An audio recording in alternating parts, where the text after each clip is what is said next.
तो सेना की भर्ती की नई स्कीम को लेकर हर तरफ बवाल मचा हुआ है। सरकार की अग्निपथ योजना को लेकर युवा भड़क गए हैं। हरियाणा में कई स्थानों पर आगजनी भी हुई। ऐसे में युवाओं के गुस्से को शांत कैसे किया जाए, शासन प्रशासन के सामने बड़ी चुनौती है।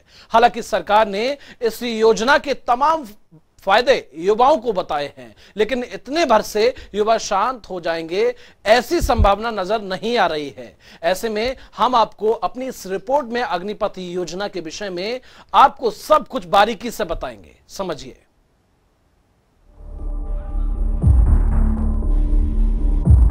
रेल पटरी पर धू-धू कर जलते वाहन और मूक दर्शक बना प्रशासन युवाओं के आगे बेबस नजर आया है। हालांकि इन सब का कारण केंद्र में 2 साल से सेना में भर्ती नहीं होना भी है। इसका कारण भले ही केंद्र सरकार कोरोना को बताए, लेकिन केंद्र सरकार की नई सेना स्कीम योजना अग्निपथ ने युवाओं के सब्र का इम्तिहान खत्म कर दिया है। बिहार से लेकर दिल्ली समेत हरियाणा, राजस्थान तक के युवा उग्र हो गए हैं। रेल पटरी से लेकर सड़क तक आगजनी की खबर लगातार सामने आ रही है। इस आगजनी की आग में हरियाणा भी जल रहा है। हरियाणा में पलवल से लेकर गुरुग्राम, रेवाड़ी तक के युवाओं ने बवाल मचाया हुआ है।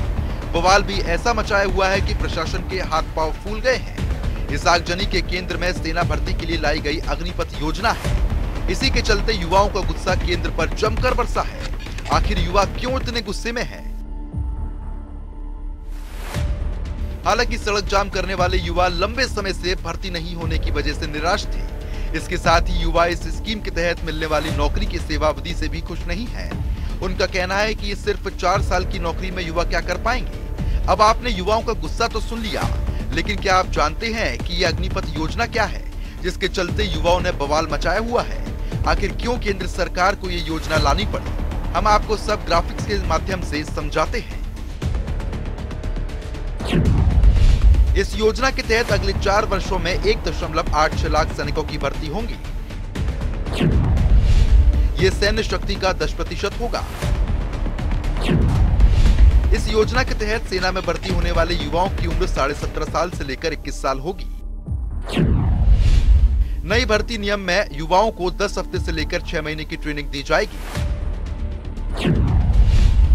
इसके लिए 10वीं से लेकर 12वीं तक के छात्र आवेदन कर सकेंगे।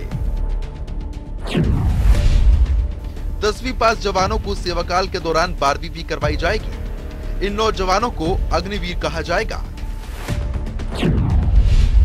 अगर कोई सेवा के दौरान शहीद अग्निवीर को सेवा निधि समेत 1 करोड़ से ज्यादा की राशि ब्याज समेत दी जाएगी।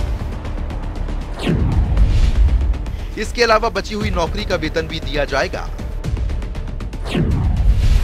अगर कोई जवान सेवा के दौरान दिव्यांग हो जाता है तो उसे 44 लाख रुपए तक की राशि दी जाएगी और बची हुई नौकरी का भी वेतन दिया जाएगा। 4 साल सेवा काल में प्रदर्शन के आधार पर मूल्यांकन होगा और 25% लोगों को नियमित किया जाएगा। आजकल जो ये आगजनी वगैरह चल रही है, उनको मैं यूथ को बताना चाहूंगा कि भाई ये अब 40,000 भर्ती होंगे तो ये सिचुएशन के भाई आप कहते हैं एम्प्लॉयमेंट, वो तो 4 साल बाद आएगी। और ये कोर्स करेक्शन फौज में बोलते हैं कि जैसे जैसे स्कीम आगे बढ़ी उसकी कुछ त्रुटियां नजर आएंगी, उनकी करेक्शन की जाएगी। फिर एक इसमें लफ्ज लिखा गया है कि देश की डिमांड के सेना को कितनों की 25% तो कम से कम है, मगर 4 साल के बाद हालात क्या होंगे, जियोपॉलिटिकल यानी कि सिक्योरिटी सिचुएशन क्या होगी, उस सिक्योरिटी सिचुएशन को देखते हुए ये सारी स्कीम कोर्स करेक्शन कर सकती है। अब आप अग्निवीरों का मिलने वाला वेतन भी समझ लीजिए। पहले साल 30,000 रुपए मिलेंगे, 9,000 रुपए क्रॉप्स फंड में जमा होंगे। दूसरे वर्ष 33,000 रुपए मिलेंगे, 23,100 रुपए इन हैंड मिलेंगे। तीसरे साल 36,000 रुपए मिलेंगे, 25,580 रुपए इन हैंड मिलेंगे। अंतिम वर्ष 40,000 रुपए मिलेंगे, 28,000 रुपए इन हैंड मिलेंगे। युवाओं के गुस्से से अलग केंद्र सरकार के दावे चाहे कुछ भी हो, लेकिन युवाओं को समझाना भी केंद्र सरकार का काम है। हालांकि अगर बात रक्षा मंत्रालय के हवाले से करें तो 2017, 2018 और 2019 में 90 से ज्यादा भर्ती रैलियां हुई थी।